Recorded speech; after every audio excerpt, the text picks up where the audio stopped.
C'est la guerre, which means in English, that's war. And this is an alien invasion war that happens on the surface of this video game. It's Jetboard Joust, and it's a throwback to a lot of classic shooters that came in the Atari 2600 era, like Defender, Defender 2, and then you see it in more modern games like Resogun, amongst others. And yeah, it really feels like Choplifter meets Silver Surfer or Defender, as I said. You have to protect these innocent civilians from the aliens that are attempting to abduct them. So every new game you can choose a path, and it's got this weird like sort of downward path map thing. So you can choose, after the first level you choose, do you go on the left path or the right path. So I guess that adds to replayability for sure. Visually the game has a rather unique color palette. It's sort of like, at least at the beginning, it's like green, yellow, and red, but mostly green and yellow, so it sort of feels like a Game Boy world that you're playing in. And there's like a few extra additions onto like the Defender Foundations.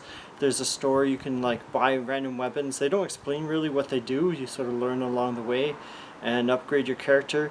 It is a roguelike, so it definitely, the levels seem randomized every time you play and different. So there are some weapons like the plasma cannon, grenade launcher. I didn't see any others. Then there's the basic shooting weapon, which is like a bolt of energy or something.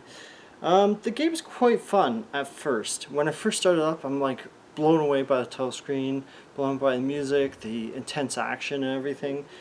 But there are cons, unfortunately. The huge con, the biggest con, is like the appearance of the game is actually detrimental to your ability to enjoy and play the game, unfortunately. So the use of like green, yellow, and red at the beginning, like it's really hard to see what the heck is going on and like to fly. And the tracking the actions is like really challenging. The enemies are also trigger happy. Like they play kind of like superhuman players, and there's certain enemies that like they can match your upward elevation and they can just blow you out of the sky. So it's like pretty unfair, and I encountered like a few of these on, I think it was the second level, and it leaves you at a major disadvantage because like they're super jetboard jousters and they can like outmaneuver and outshoot you, and if you're like face to face with them, then it's like, oh man, like how do you defeat an enemy that's clearly superior to you, right? And yeah, like because the horizontal and the upward movement are out of sync, it just in turn makes the game much harder than it should be. So you move faster left to right than up and down. Kind of makes sense, but at the same time in this game it makes it hard to fly your surfboard or whatever it is, jetboard.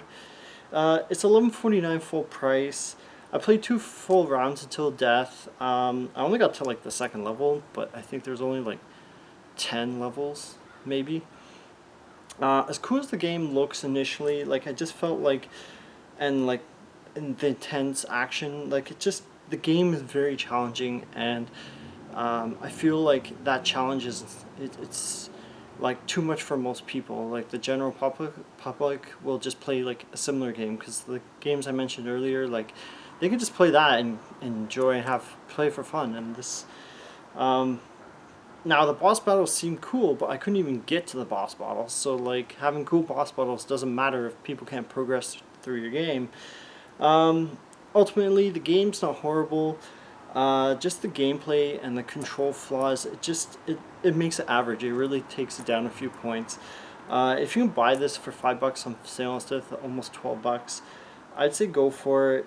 I feel like its flaws give it only like a 7 out of 10 instead of like a solid 8 or 8.5, which is kind of a shame because like you're blown away by the presentation, but the actual gameplay, the design choices really bring this game back, I feel, in a bad way, and brings it down.